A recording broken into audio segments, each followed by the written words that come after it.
Good morning, Twitch.tv. Good morning to YouTube as well. And, of course, good morning, Mini Motorways. Let's go to Dar es Salaam for today's daily challenge. We will get double traffic lights, and we start with 4 traffic lights. So we'll never need to take traffic lights. Okay. Listen, I'm sure there are people who use traffic lights a lot more often than I do, and maybe even those people are better at the video game than I am. You know, for someone who's done 800 and... Hold on. I have a notepad document I could consult for this. For someone who's done 873 episodes of Good Morning Mini Motorways, you'd think I would be better at Mini Motorways, but, you know. Lacey is bored, is here in the chat. Lacey is bored says that my did you know indicator is wrong because it says that Olive Garden is not an Italian restaurant. It's an American restaurant parading as an Italian restaurant. I shall defend myself briefly. Let us refer to the screen in question.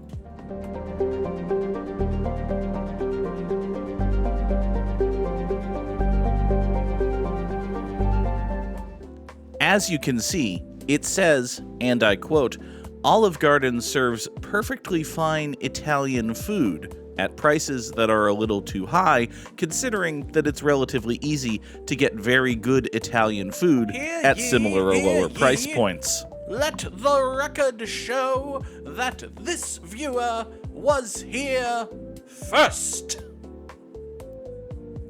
This is the first in what may become a recurring segment, which I am entitling The Mildest Take. I have the mildest take regarding the Olive Garden.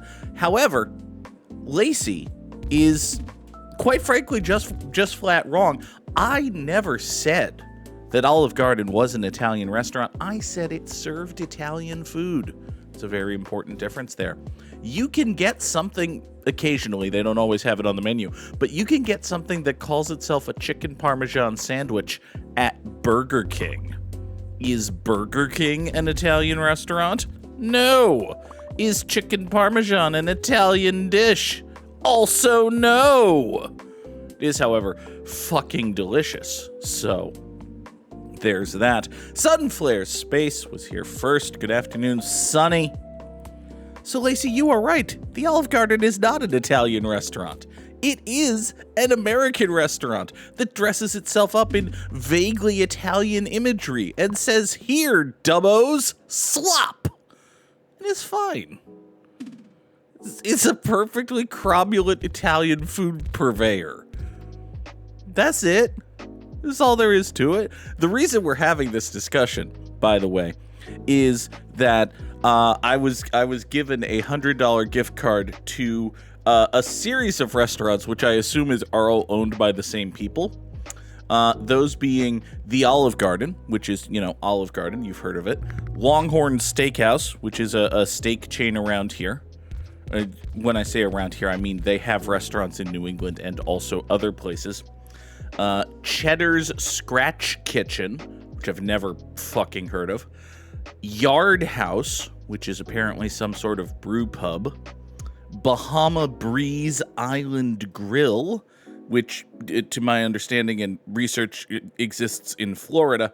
And Seasons 52, Fresh Grill and Wine Bar. So basically, I was given a gift card to the Olive Garden. That's it. Olive Garden delivers and Longhorn doesn't, and fuck if I'm going out of my way to go to either of these places. So let's take a motorway. Lacey is bored and here. Lacey can confirm that Longhorn and Olive Garden are definitely owned by the same company. This makes sense. Listen, this is all bad. This is not a thing that should really exist. The whole concept of restaurant chains, I don't know if it's necessarily beneficial to society or whatnot. Yeah. I don't know. It's entirely possible that I was wrong about Bahama Breeze and actually they're in North Carolina or something. I remember that I looked these places up when I was looking to see, hey, what can I do with this gift card? And I found that 4 of them don't exist within 500 miles of me, and the other 2 are Olive Garden and Longhorn Steakhouse. So basically, over the past week or so, I've had a few free lunches from Olive Garden. And listen, if you're paying $0 for it, it's perfectly fine food. It's perfectly fine. It's a good, solid B-. And I am not the kind of person who will sit here and complain about a B- to C+ chicken parmesan with some ziti or whatever. It's fine and good.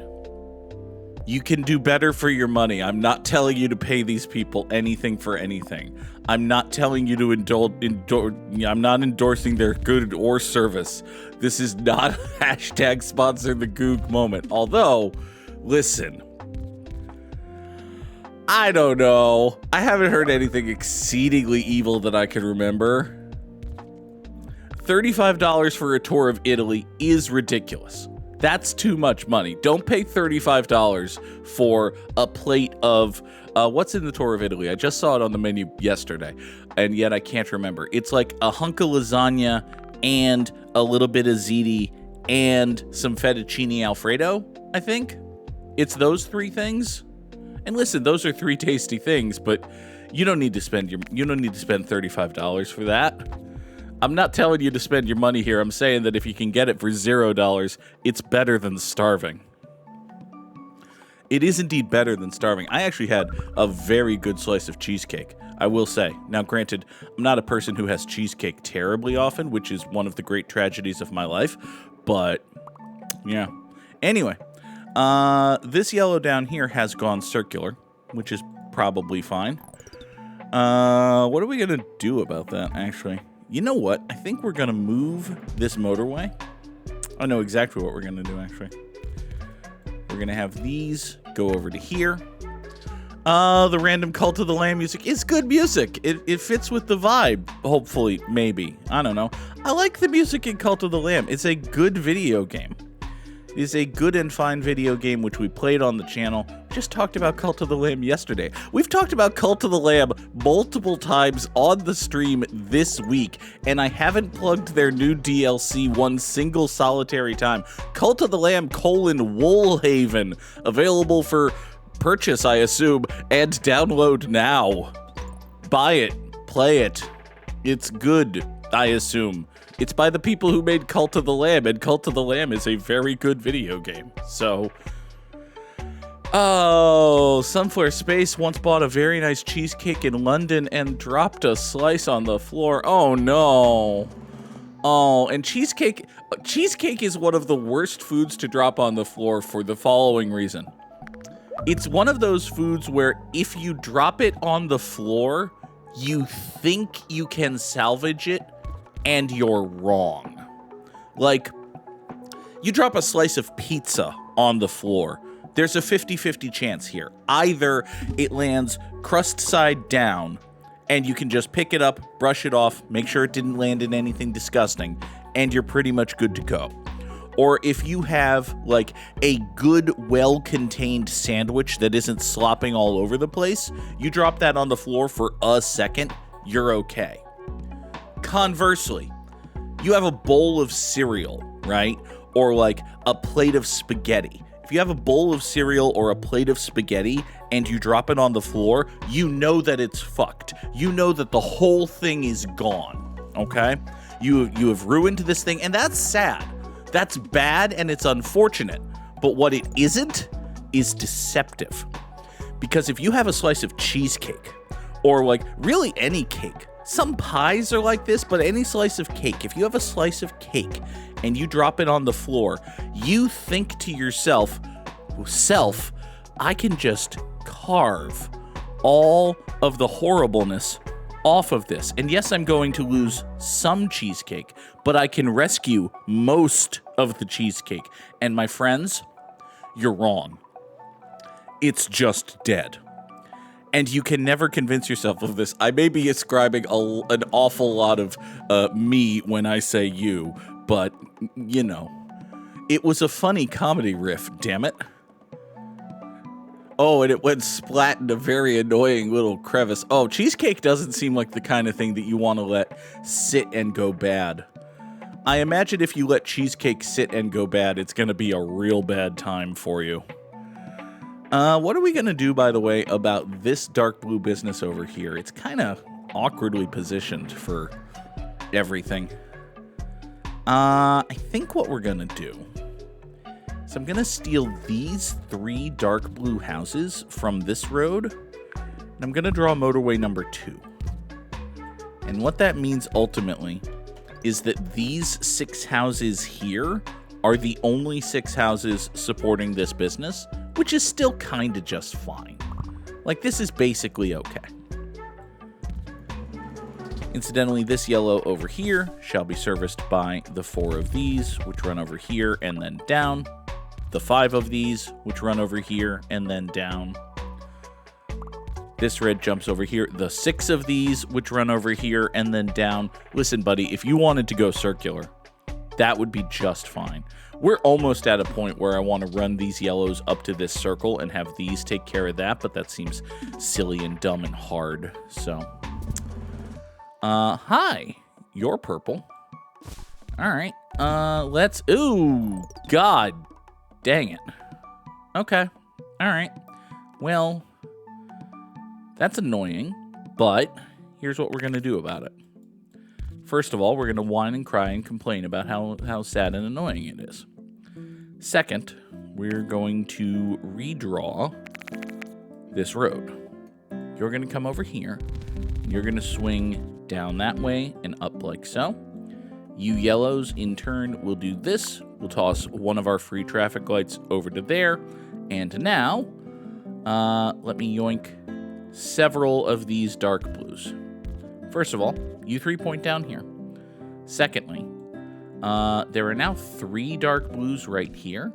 So actually, I think these can run down here, over in there.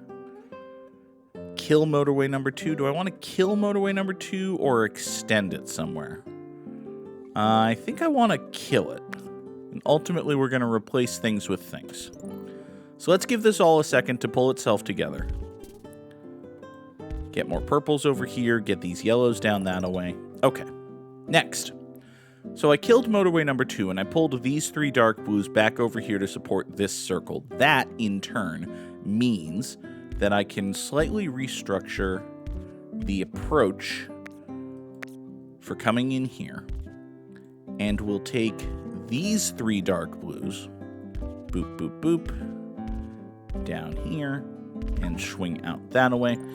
Lacey slept through all your classes yesterday because you had to take a muscle relaxer. That seems, I don't know, it sounds like a good day that might have negative repercussions, I think is the best way to put that. Because, like, the idea of just taking a muscle relaxer and sleeping all day, oh my god, yes, I want that.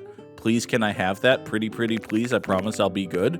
But it might have lasting consequences, which you might get in trouble for. But for the day, like, it seems like yesterday was a good day, but today's gonna suck. Although there was a bad reason for it, on account of the lack of cane permission. You need cane permission, honestly. It's a thing you should have. Like, I guess I understand. I guess I do understand why schools don't just let the person with the cane use the cane just because people can be bastards about stuff. And if you let a person with a cane use the cane, no questions asked, then bad faith negative actors are going to come in with canes and whack people with canes and then be like, oh, I need the cane. Now, I'm not saying that is what you are doing. You are clearly not doing that. And you are, in fact, being victimized by the assumption of the bad faith negative actors. Basically, people are monsters, is what we're getting at here. You need a note, which takes a bit. So yeah,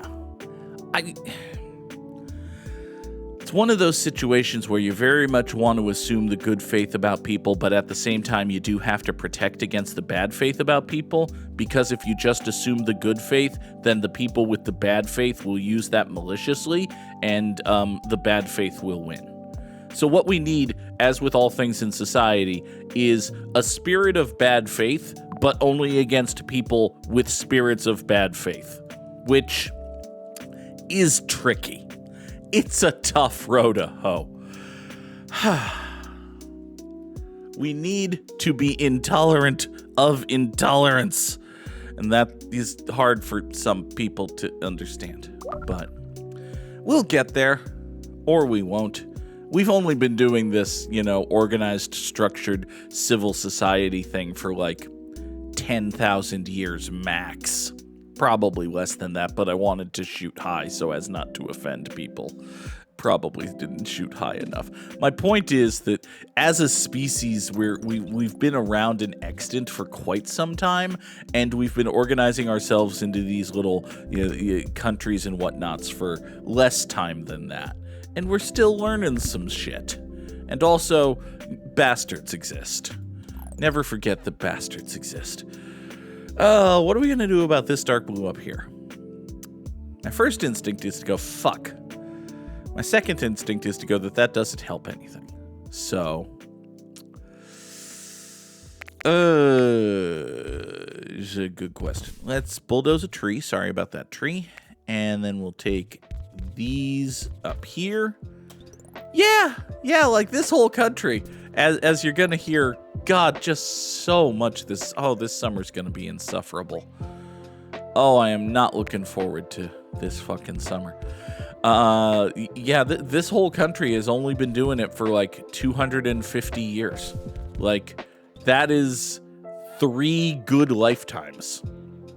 Now, granted that those are pretty long lifetimes, but like, it is entirely reasonable for the grandchild of a person who was born. Hold on. The grandchild. Yeah. I'm sitting here doing the math in my head, and I'm like, no, that adds up.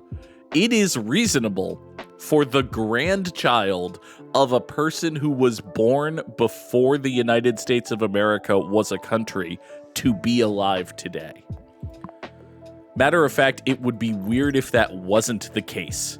Because, like, all you need to get there is to be an 85-year-old person whose parent and grandparent both live... Well, hold on. No, I found a flaw in my logic. Because my logic assumes that you would have the child at... No one's having a child at 85 years old on their deathbed. Okay. All right.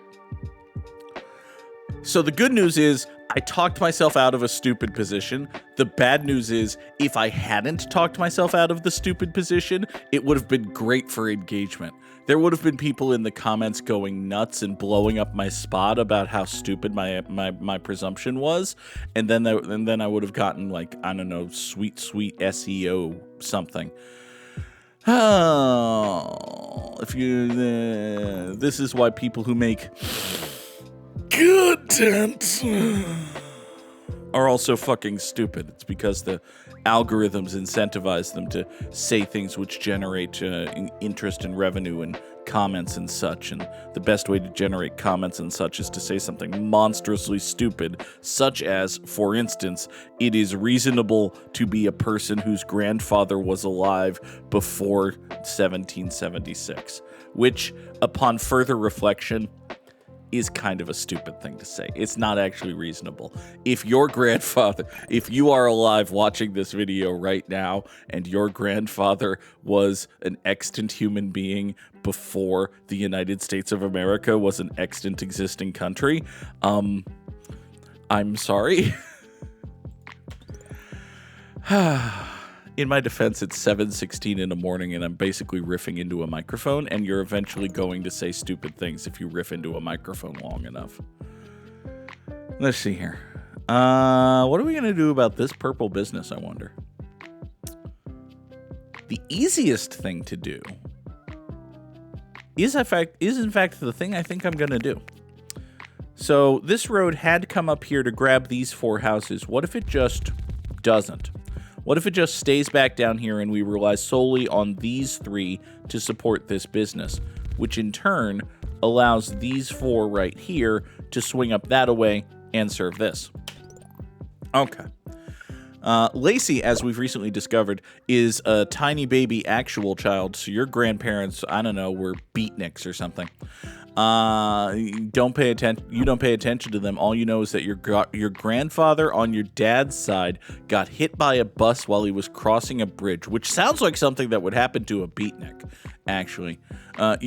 Your grandfather read Calvin and Hobbes while he was growing up and posted online about how much he loved Neopets or something. I don't know. I'm trying to come up with things to insult people from like the 1990s, but man, I'm a person who lived in the 1990s. We're all old, except for Lacey. Lacey is tiny baby child. Let's take... Well, I don't need 4 more traffic lights, so I guess we'll take a roundabout. That seems reasonable. We've got this yellow just kind of float lingering up here, not doing nothing. But there's no real need for it to come down here. We have plenty of yellows right here. This yellow circle is kind of doomy, actually. Like, this yellow circle is low-key kind of screwed. So, let's see here. Sunflare Space's grandfather passed away at 100, allegedly, probably, because he was walking home drunk and fell into a canal and died. Okay, that's a bad way to die, but it's a good way to live. Does that make sense? I don't know if that makes sense. I'm not entirely sure I stand by the position, but to be 100 years old and to be walking home drunk from a poker game, it seems like a great way to live. It's a bad way to die. It's a horrible way to die, but it does sound like a good way to live. Oh, God. Let's see here. I'll talk like a British orphan, I will.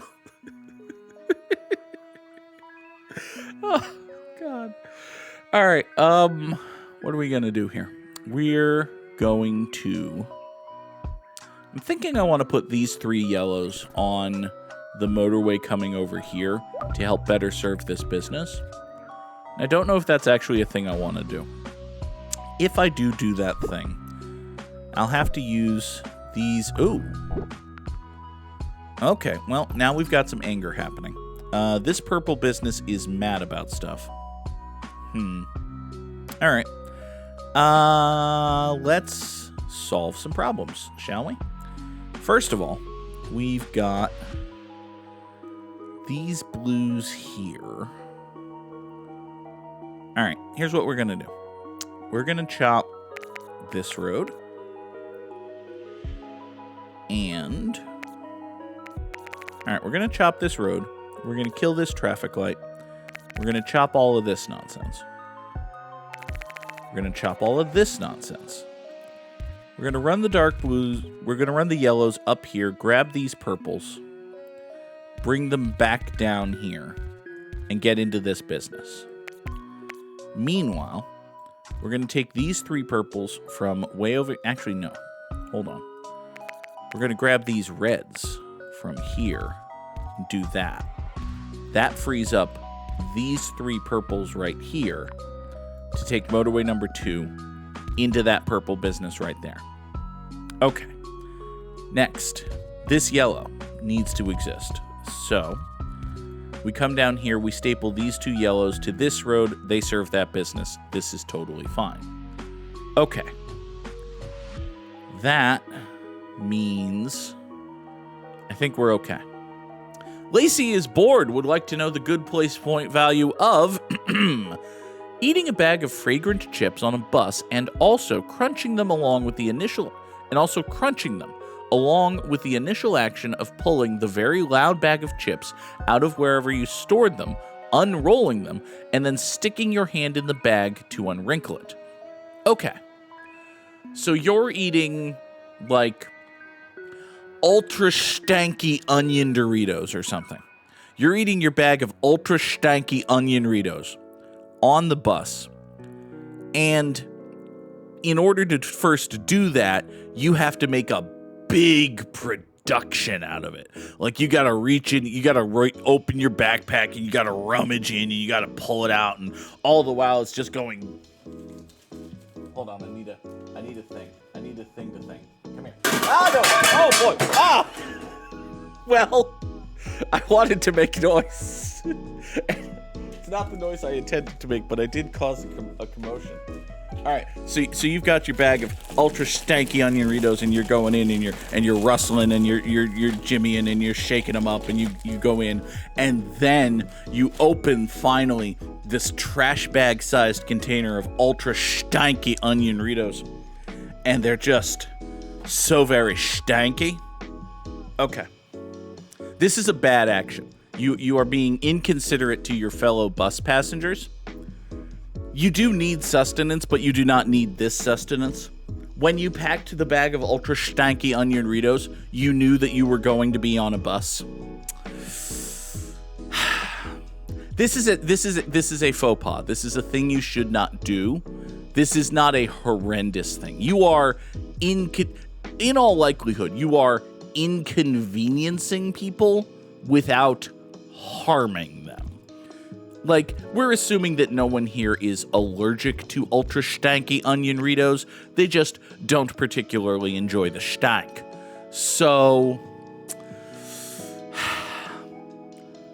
I will rule that this carries an initial penalty of 10 good place points. So this is minus 10 good place points for the mere act of doing so. And then you will be assessed an additional negative 0.1 good place point for each chip consumed. Put your ultra stanky onion-ritos away when you are on the bus in a confined space with people who did not choose to be around you or your ultra stanky onion-ritos. You bastard. I have ruled. All right, now we have these light blues over here, which are bad. I don't like them. Let's do this and then another traffic light. Yeah, that's horrible. I think that's sufficiently terrible. We also have these light blues up here, which can also spawn this way and support this business. Sure, that'll be something. Not necessarily great, but, you know. All right, render unto me a third bridge. Thank you very much. We'll put this light blue on this road going over to here. I'm going to steal this light blue and just get a third going for this business, should it need it, which, hey, it might. Another yellow here will support this business just finely. I think, broadly speaking, we're doing all right. Hello, Slinky! Slinky is here, saying that speaking of being ultra stanky, here you are. That seems self-deprecating in a Goog manner. How dare you steal my bit, damn it. What are we going to hear? We're just going to run this yellow loopy-doo like so. Get a fourth yellow going for here. Probably won't actually need it for nothing, but good to know that it exists, I suppose. How are we doing over here with these? I still don't love only having 4 yellows serving this circle. It seems a little fraught. It seems bad, but... oh, goodness. All right. Here's a third blue. Give me... I've got 3 roundabouts, so... I don't think I'm going to use 5 bridges or 3 roundabouts, so... it's kind of just an academic choice at that point. And I may have made the wrong one. Is there any chance that I can sneak a roundabout in down here? I can sneak a roundabout in down here. I think a roundabout is going to go better than a traffic light right here. I don't necessarily love the presence of a roundabout here, but I also hate the presence of that traffic light. So we toss a roundabout right here. We get these blues going off in a thatly manner. That should basically be fine. Our purples appear to be very busy, which is annoying. Let's run these yellows straight down here. Yeah, we basically just have... well, first of all, we basically just have all of the purples in the world being very mad about stuff, which is odd. I'm going to run these blues, swing over that away, get a couple more going for this business. And let's see here. Lacey dropping all of the Mr. Corpse. Hi there, Mr. Corpse. It's a man making some faces. All right, let's take a motorway and pause a moment to consider the implications of our actions. Okay, so why is this purple so mad and dead, game? Like, I guess I understand that it's getting kind of late in the run, but we've got, like, dudes. I don't understand the general placement of dudes. It, I suppose, will be fine. Here, we'll draw a second motorway. We'll draw a second motorway for these 3 purples to come over here, supplement this business. Hopefully it doesn't die. There's no real good reason for all of these purples to be mad about stuff, but all of these purples are just going to be mad about stuff. This light blue is angry for reasons I don't appreciate. Here, you go up there. You can point back down here. Get another house supporting this circle, I suppose. That's something. Do I need more house for that? I probably do need more house for that. I would make a Hugh Laurie joke here, but I recently rediscovered that Hugh Laurie is doing the big Harry Potter audiobook series, so, you know, fuck Hugh Laurie. That's unfortunate. I'd rather not fuck Hugh Laurie, but needs must. Now then, these reds, no. I don't think we're doing anything with them.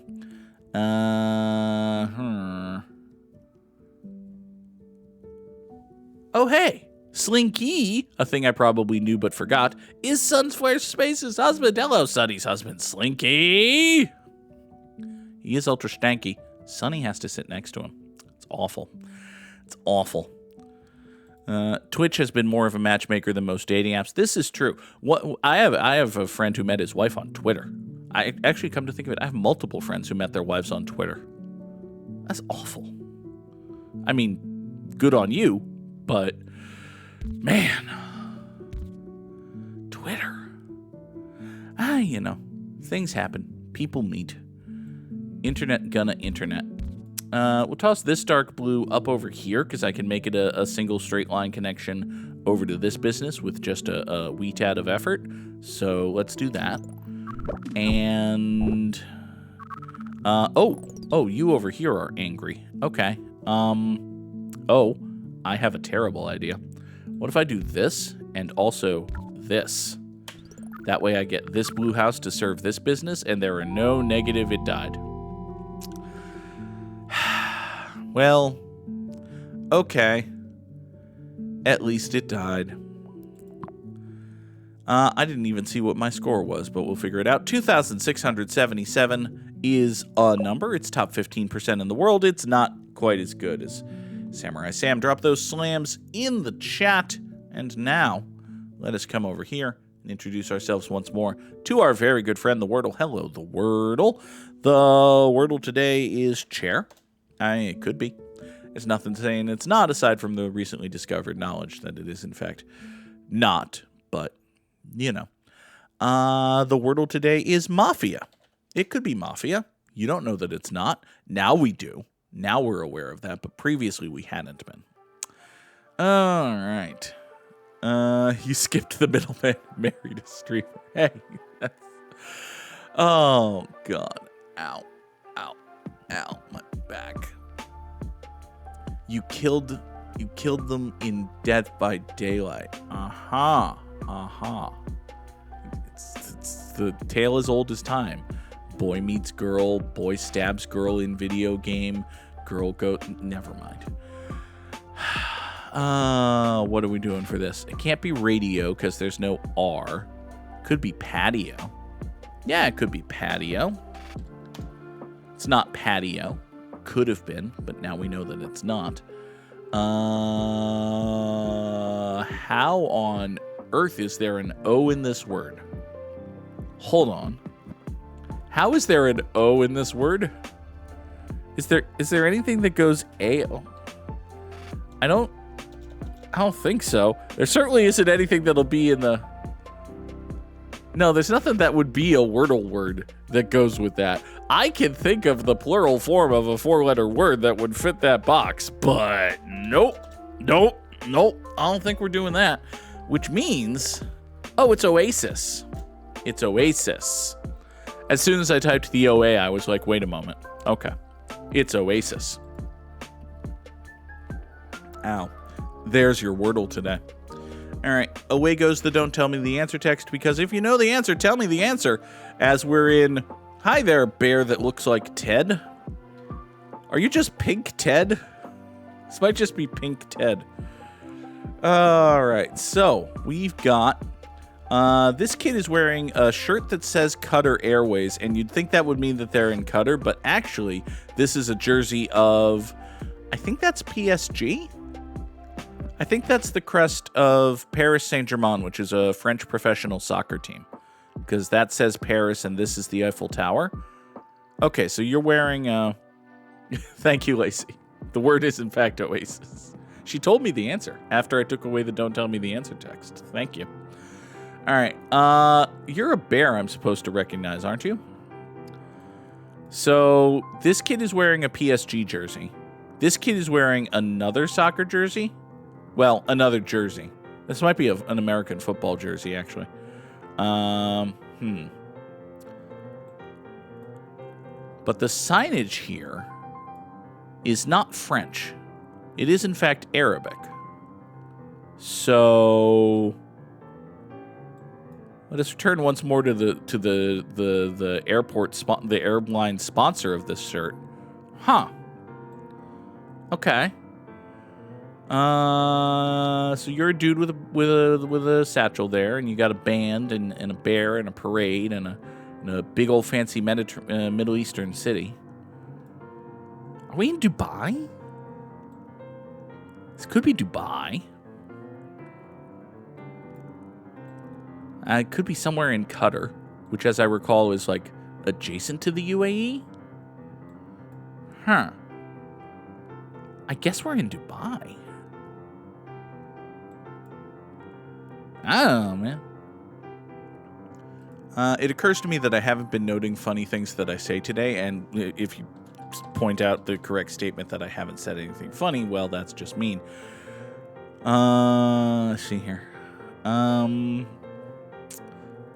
Sukar, does that say Pash? That doesn't help. Okay. Well, hell. We are in Dubai in 2024? I don't know, man. Sure. I will now draw a circle, which I'm... okay, there it is. It's big enough city that it gets a whole big dot on the map. We are in Dubai in 2024. Sure. Nope, we are over here in Qatar. Hey, how about that? The airways were right. In 2025. Okay, fine. Next. This bus is celebrating the bank, well, sponsored by the Bank of Ireland. You want happy traveling with TransLink. If I was a person who recognized flags, this might help. This definitely would help. All right, so you're celebrating some championship in what looks to be rugby. Is that a rugby ball? I did not know that rugby balls have, like... is that just coloration, or are those actual ridges over the thing? All right. Oh, what do we got? What do we got? What do we got? Scottish Provident Institution. Okay, so we're in Scotland. All right. So you're from the bank. Your bus is sponsored by Bank of Ireland, but you've got a Scottish bank, which seems mean. That's Reed. This, I think, might be the flag of Scotland. Would make sense. What does your umbrella say? Can't tell. Something rugby. Okay. So I was right about the rugby. Your TransLink bus goes to various places. All right. Sure. So we're celebrating a Scottish rugby championship in, Ulster. Ulster Rugby. Ulster are the champions of European rugby. In, what year did Ulster win the European Rugby Championship? Wonderful question, to which we have no idea. Let's see here. Try to get something from Like, are people shooting this with phones? Are they using cameras?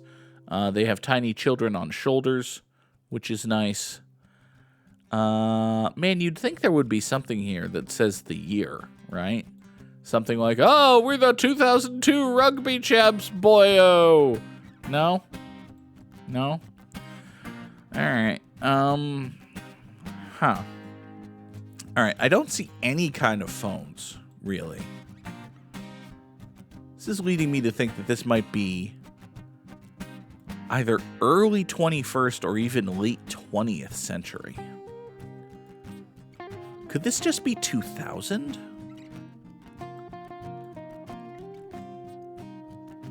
I don't see... Yeah, I just don't... Could that say 2007? No, I don't think it does say 2007. Yeah, I don't know enough about European rugby to remember the last time Ulster won the damn thing, so... what can we tell from the cars here? Boy, those sure are cars. They might be a little bit more modern looking, like maybe this is 2004? Yeah, sure. Alright, so we are in, presumably Ulster, which we're going to assume is a city in Scotland, which is up this way. We are in Ulster, Scotland, in 2004. Now, the question, of course, becomes, where the fuck is Ulster? Which, man, I was really hoping would be one of the big ones. Because I don't want to go digging in Scotland. We don't want to do a tour of Scotland the way we've done tours of Vermont and Maine. It's going to get real bad real fast. All right, can we just point out, I would assume, rather, that the climate here is terrible. I kind of want to live in John O'Groats, Scotland. Sunny says we're not in Scotland. Is that because of the Bank of Ireland? Am I putting too much emphasis on the Scottish and not enough on the Irish? The Irish, or perhaps whatever flag this is?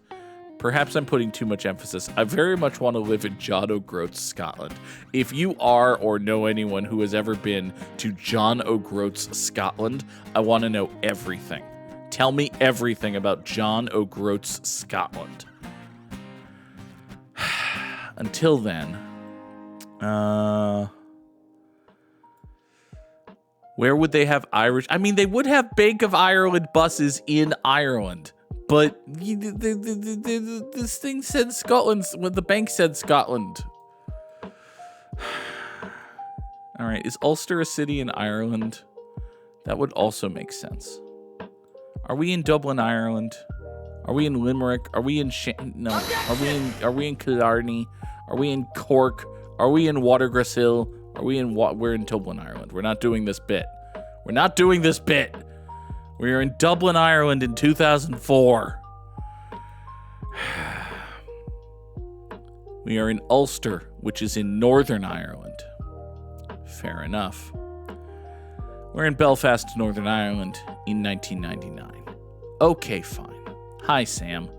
Next. I think I'm supposed to recognize this fella. I don't, but I think I'm supposed to. You seem like a younger version of a fella I'm supposed to recognize. This is a train either to or from Stockholm. So we're in Stockholm, Sweden. I think that's the best we're going to do. We are in Stockholm, Sweden in 1960. Yeah, I feel good about 1960. Actually, given this lady's glasses, I don't feel great about it. Given this lady's glasses and this guy's hair, I think I'm going to add 10 years to that. We are in 1970. So, let's find Stockholm. Doomy zoom and boom. And now let's find us a train station. Hey, look. A train station. We are in a train station in Stockholm, Sweden in Don't move the thing? Maybe herk it back a bit to Don't move the... No, we're in 1970. 1972! Hey! I'm glad I didn't move the thing after I moved the thing. We're in Stockholm, Sweden. This is the king. Okay, cool. That's the Crown Prince. Good for you, buddy. You're presumably now the king, or you were at some point and then also died. Who's to say? People with basic knowledge of Swedish monarchical history would be able to say, but fuck them. All right. Hey, we have actual city signages. Szesund is that way. Blestvik is that way. Jelenia Gora is off to the right, and Wolston is to the east. Okay. That doesn't help as much as you'd think it would, which is probably why it was allowed to be here. So, hold on. Let's remember one of the rules of thumb regarding language recognition that I actually do recognize. If the sound of the words seem like they might be Russian, but the lettering is all like Western lettering and not Cyrillic, it's probably Poland. You should assume Poland and go from there. I need now to be dissuaded from my assumption that we are in Poland. This might not actually be very hard because this doesn't look very much like Poland, but, you know. All right. If I was a person who recognized license plates, these would be a dead giveaway, but nope. Instead, we're like, oh, yeah, I could see these being cars in Poland in the early 1980s. Sure. We have a bar. It has lots of Z's and K's and J's in its letters. So, again, seems like it could be Russian, but uses Western lettering. It might be Poland. It might be Poland is one of the titles of the episode. I don't know, man. The mildest take. That's the title of the episode. That's the thing I said today. It's a new recurring bit I'm doing. I have the mildest take. Oh, God. Sam says if I have extra time, it would be fun to see you play that stat pad game. Sam, I'm way ahead of you, bud. Oh, let's see. Let's do this. We are in Warsaw, Poland in 1984. Yeah, it seems plausible. In we zoom, and we drop a dot right there, and we say 1984, and we're probably wrong. We are in Poland. If it looks like Russian, but it's not Cyrillic, it might be Poland. It turns out it was 1993. Okay, fine. Hi there, steps of what looks like it might be the White House, but might also not be. We've also got some dudes in hats laying a sadness wreath. Okay. This doesn't really look like an American military uniform. I'm thinking we're not in the US of A. Could this be Austria 19? No. I was gonna say it might be Austria 1914, but like this is way too good. Like, for lack of a better term, the just like there's too much resolution here for this to be 1914. This is fairly recent, despite being in black and white. So I don't think it's like when Queen Elizabeth died, but maybe it's when her dad died? This is like Westminster Abbey 1953? Is that when King What's-His-Nuts died and Liz became queen? It was a while, wasn't it? There was a whole ass while there that she was queen of stuff. Yeah, sure. Let's go with that. So we're Westminster Abbey 1953? That seems conceivable. Where'd you put your king castle there, London? Don't you have like a king castle here somewhere? I'm not making that shit up, am I? I don't think I am. You've got like a proper place your guy lives in or nearish your city. Don't you? Yeah, there's a Westminster here. It presumably contains an abbey. Yeah, there we go. All right, hold on. What's that little thumbnail? Do you kind of vaguely look like that, maybe? Could you possibly be Buckingham Palace? Might be Buckingham Palace. Yeah, sure. Hey, wait. Let's say that we are right exactly there in 1953. Perhaps we are right exactly there in 1953. We are indeed. Oh, God!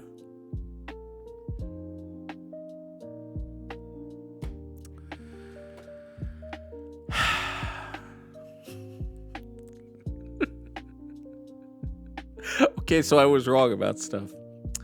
It turns out that I am not a dude who recognizes former United States President and current rotting corpse, Calvin Coolidge.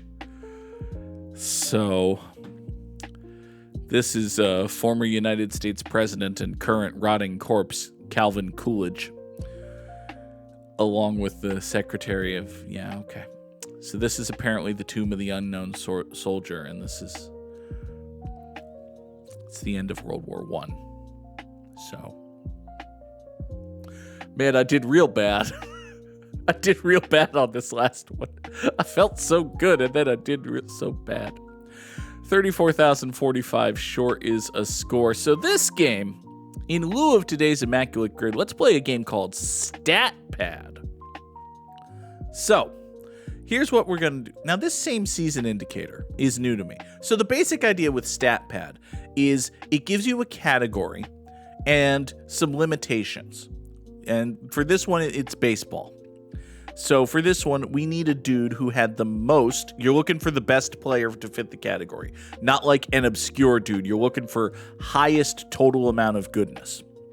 So we're looking for wins above replacement among dudes who played in Major League Baseball from 1980 to 2025 and were catchers. I think this is the second time I've seen this game, so I'm only assuming here. This same season indicator tells me that this year, and this year all have to be the same season, which, man, if that's true, that's a tough pull. Okay, so we need the most wins above replacement for someone in the American League West in a season between 2000 and 2025, and that player must have never won the MVP. My very first thought is 2017 Alex Bregman.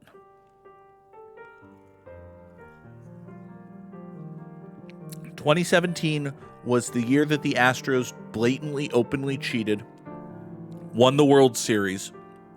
Alex Bregman had a tremendous season because he and his teammates were blatantly, openly cheating.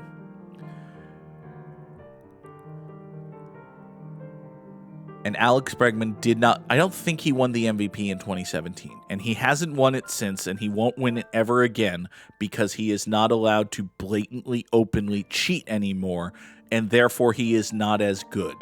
He's still a very good player, having the usual post-peak decline of a very good player. But in 2017, both he and his teammate Jose Altuve, who I'm also considering for this square, blatantly, openly cheated.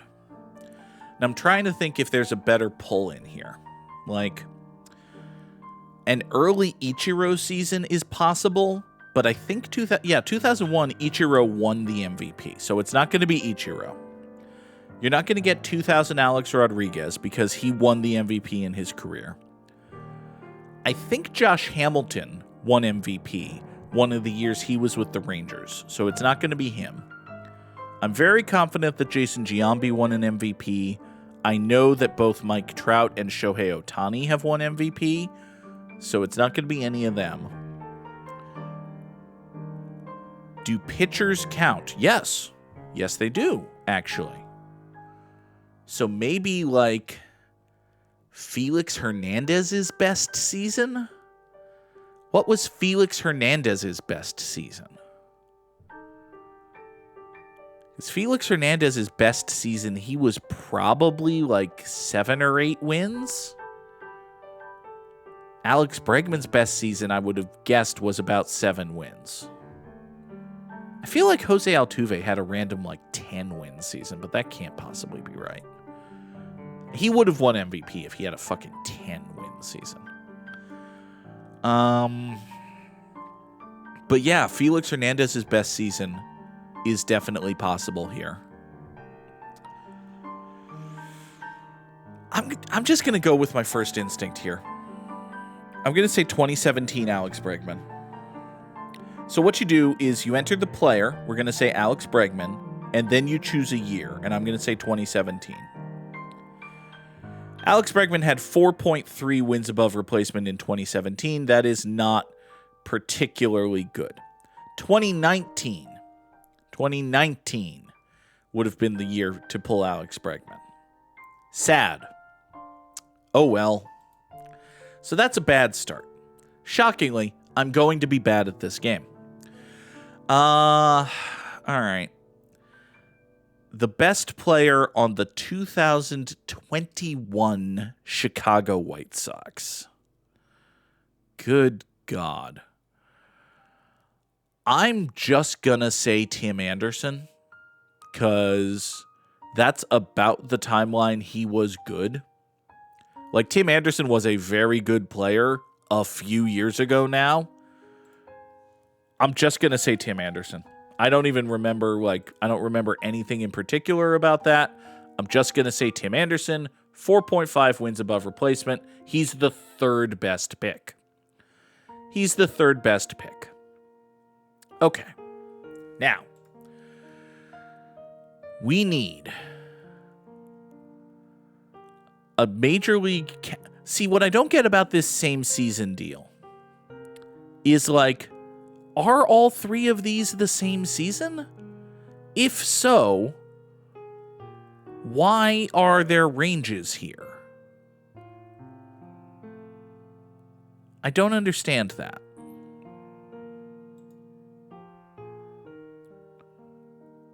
Maybe it just means no votes for MVP in this season? That also doesn't make sense to me. All right, so the shortest range here, let's just do that, is 2025. So does it mean the second thing, Sam? Can these be different years? That's my question. I think these can be different years. Yeah, I know this one. This is a dude who had no votes in 2025. Is this a dude who played outfield in 2025? Because it's the same season for all of these? I don't think that's right. I don't understand the same season label then. So let's do this one, because this is the one with the narrowest time frame. So we need a dude in the National League Central. Then what is the same season indicator? What does that mean if it's just telling me... Well, yeah, of course. Whatever. We need a dude in the NL Central who played... We need the dude in the NL Central who had the best season last year without receiving any MVP votes. Okay. So my first thought is Pete Crow Armstrong, but I think he got some down ballot MVP votes. Because I know he had a really shitty second half and is not actually as good as his first half, but he had a really, really, really good first half. Maybe Jackson Chourio? I feel like Jackson Chourio... Well, I know Jackson Chourio is a good player. I think Ellie De La Cruz might have gotten some MVP votes. I don't think there's anybody on the Cardinals who had a particularly great season. Paul Skeens would have gotten MVP votes. I assume. Why am I assuming that? Baseball writers are dumb sometimes. No votes for MVP. Man.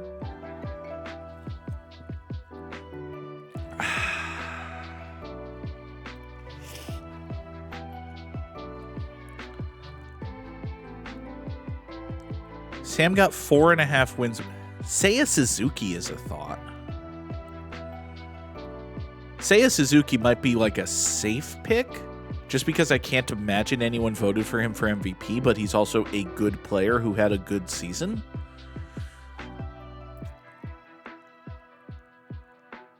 I think Paul Skeens would have gotten an MVP vote, because Paul Skeens is fucking tremendous.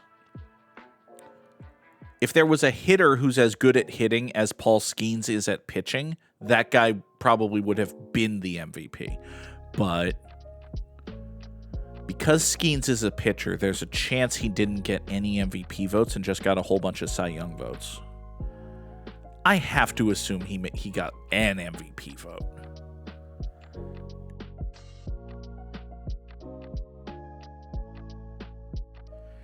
And the Brewers made the playoffs, and Jackson Churrio's the best player on the Brewers, and the Reds made the playoffs, and Ellie De La Cruz is probably the best player on the Reds. This feels a little too conservative, but I'm just going to say Seiya Suzuki. Seiya Suzuki got MVP votes last year. Fuck! So the good news is, you can get multiple guesses. Like, you can toggle easy mode, which I suppose makes it even easier, but yeah, you can just guess multiple times and you're not doomed. So, having missed on my first guess, I'm going to take my second guess. Paul Skeens got MVP votes. Fucking amazing. Jackson Churrio had a 2-win season, so fuck me. Andrew Abbott. Dansby Swanson. Dansby Swanson. Okay. Kyle Tucker would have been a good poll. Freddie Peralta, if I had been thinking about it. Freddie Peralta, if I had thought about it, would have been a really good poll. Andrew Abbott, I never would have gotten. Jackson Churrio, just bad poll. All right. So, I'm just going to assume that this same season is only doubling up on this gap, which is stupid. And we're just going to assume that I don't need a 2025 guy for this. So a Cincinnati Red who played the outfield between 2010 and 2025.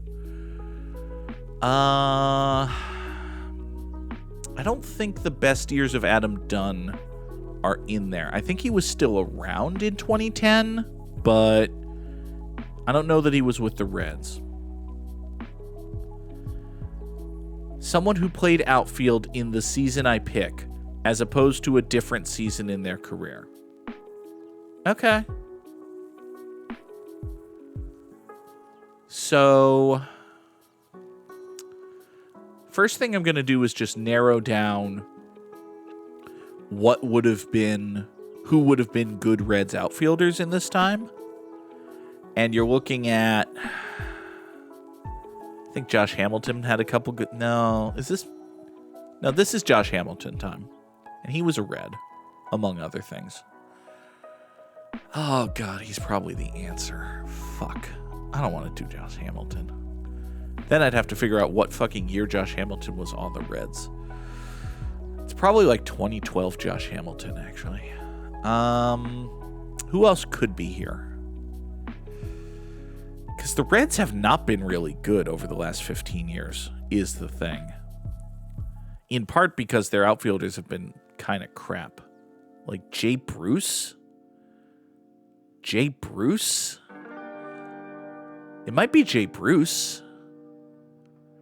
Like 2013 Jay Bruce? Apparently Josh Hamilton was a Red before 2010 and therefore doesn't fit the square. So, let's say Ellie De La Cruz is a shortstop. Billy Hamilton, the modern fast one, was a Red, but was not any good. So, geez. Yeah, I feel decent about Jay Bruce, actually. Do I feel decent about the time frame of this? Fuck no. But we know he played 2008 to 2021, so let's just say 2013 Jay Bruce. That's the one! That's the one! I pulled the one! I got the good one. Oh, Shin-Soo Choo. Shin-Soo Choo. Also a good name. Good baseball player. Had a good career. Oh, I feel good about this. When you're right about a thing, it feels so good to be right. When you're wrong and bad about things, it feels less awesome. All right. We need a catcher in Major League Baseball between 1980 and last year. Oh, God. All right. Setting the cutoff at 1980, I think you're missing the best years of Johnny Bench. Like, if it was 75, I would just go for, like, 1978 Johnny Bench. But by putting the cutoff at 1980, I think you're missing Johnny Bench's peak. And if you're not getting peak Johnny Bench, my first thoughts are maybe peak Mike Piazza? Because this is Mike Piazza's entire career. You've also got Buster Posey's entire career. I assume we're using Baseball Reference wins above replacement, which doesn't really matter for me because I don't know how either they or Fangraphs care about catcher defense.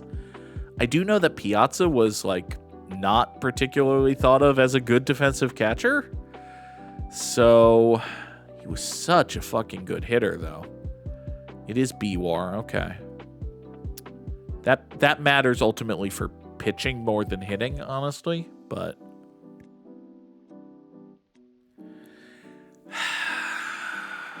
yeah, I mean, my first thoughts are Piazza or Buster Posey. Jason Varitek had like a tremendous season, but not on this level. Buster Posey won MVP. I think Piazza did too. There's probably like a Jorge Posada year that could be in here. Like maybe like 2002 to 2004 Jorge Posada is worth considering.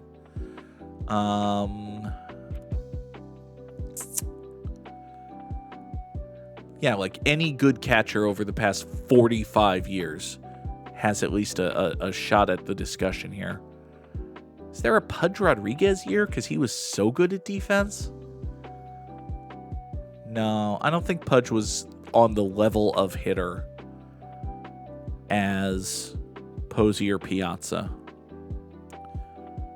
I'm gonna go Piazza because he was such a good hitter.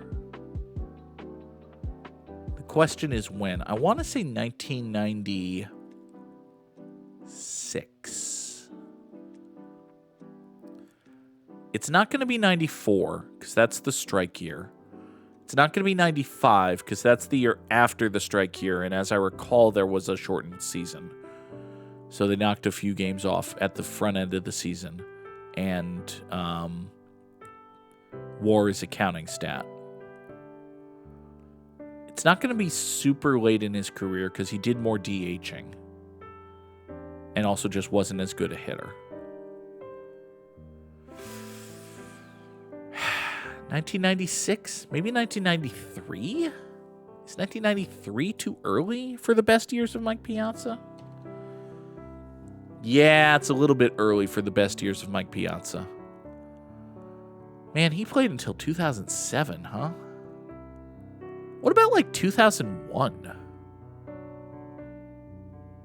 2001, I know he was on the Mets and he hit that homer the first game after 9/11. Maybe like 2000 Mike Piazza, the year the Mets got to the World Series? I'm going to be mad if I've talked myself out of the best one, but I'm going to say 2000 Mike Piazza. 5.1 wins above replacement, 62nd percentile. 1997 Mike Piazza would have been a better pull. Sad. Sadness and failure. I wish you could show me like a full, not just the top 5, but give me everything here. Also, I was totally right about Buster Posey being up there. I did sort of forget that Joe Mauer exists. And for that matter, yeah, last year's Cal Raleigh should have been much more of a layup than this. All right. So this is StatPad. I like it. It's a bit of a twist from the Immaculate Grid, and I think that's a good thing. Also, there are versions for other sports, which sort of matter. And this only sort of matters because the NFL cares about what college you went to. And buddy, I don't know shit about colleges. Yeah, what NFL running backs went to Notre Dame? Fuck you. Fuck you, I don't know. I don't fucking know. Yeah, we're from New England, damn it. That's not a thing. All right, folks, that is going to do it for us here today on Good Morning Mini Motorways. I don't believe I will be back on Monday because I do believe I have a travel job, an in-person assignment, as we say in the biz. So let's plan on this. I will be back Tuesday morning at 7 o'clock Eastern for another edition of Good Morning Mini Motorways. Until then, thank you all so very much for being here. Have a wonderful weekend, and this is the end screen. Goodbye.